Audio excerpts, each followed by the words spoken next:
Hi, this is Scott Garibay, and today we're going to talk about Dungeons & Dragons, and I want to talk about Dungeons & Dragons' next upcoming D&D canon hardback, which is the Bigby's Presents Glory of the Giants, right? And so Hasbro is doing its full court press to say, hey, the next D&D canon hardback is coming.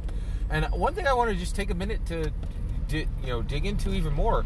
The D&D canon hardback is now fundamentally different than any book on the market, right? And it's saying that, hey, you can buy this book as a physical book the way used people to, but this is the third Dungeons & Dragons D&D canon hardback that I am buying.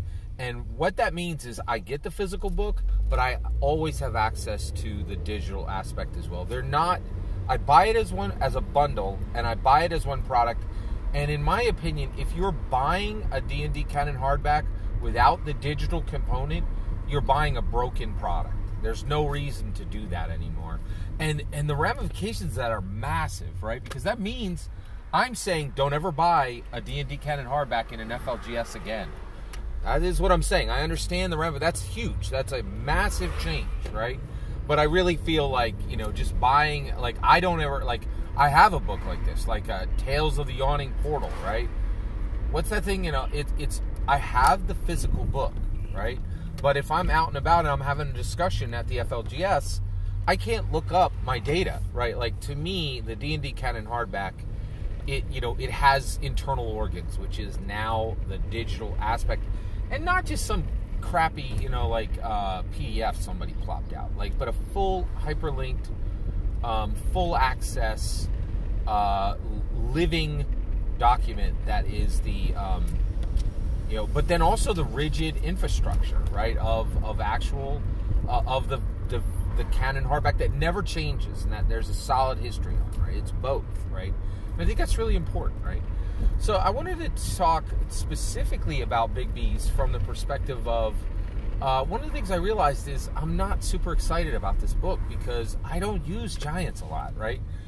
What are they? They might show up in one or two encounters if I need to really bring the thunder, literally and figuratively, and I need to really slam down my player characters hard, right?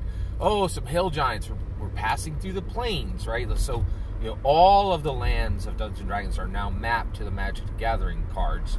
The plains, the mountains, the forests, the islands, the swamps, right? If we're in the plains, there's going to be hill giants, right?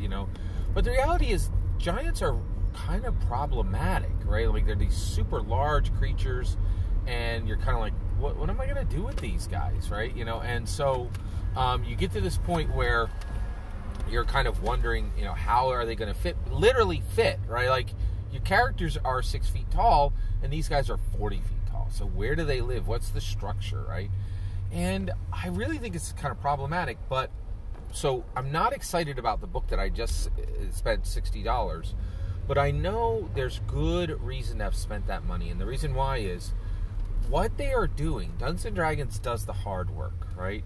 And every other, small indie press and OSR, they can do all this, kind of very esoteric, very distinct, very unique content, but Dungeons & Dragons is the wall that everybody else pushes off of, and they need to create this generic, multi-spanning multiverse that allows an immense array of play, right? And there are new people coming in who have no idea what giants are, right? That's another reason why I don't need this book. I know what a fire giant is. I know what a hill giant is.